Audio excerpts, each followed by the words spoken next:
Welcome to the Startup Grind. If you're really interested, there's a few books that are really valuable or quick reads. That there are literally thousands of books about branding and stuff, probably hundreds of books. But here's a couple of them.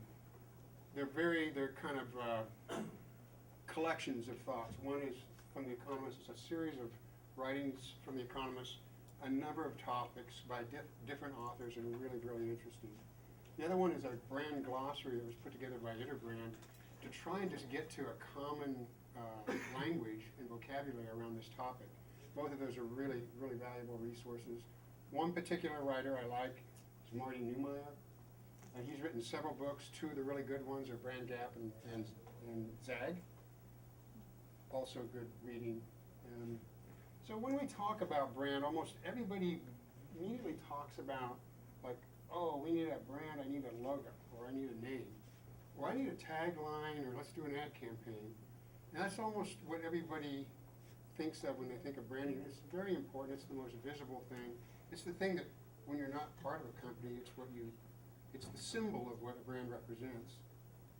But really it's really about the experience that you have with that brand in many, many ways, in every way, regardless of whether the way something looks or the way someone treats you, the way you enjoy the product.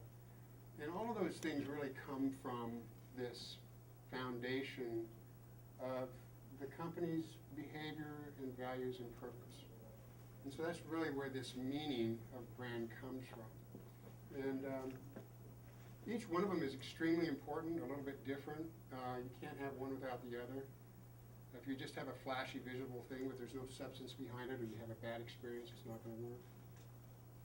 Brand is actually very complicated. There's a little excerpt of a huge diagram that took major gurus from AIGA and other groups about 4 years to negotiate what is brand and how to talk about it.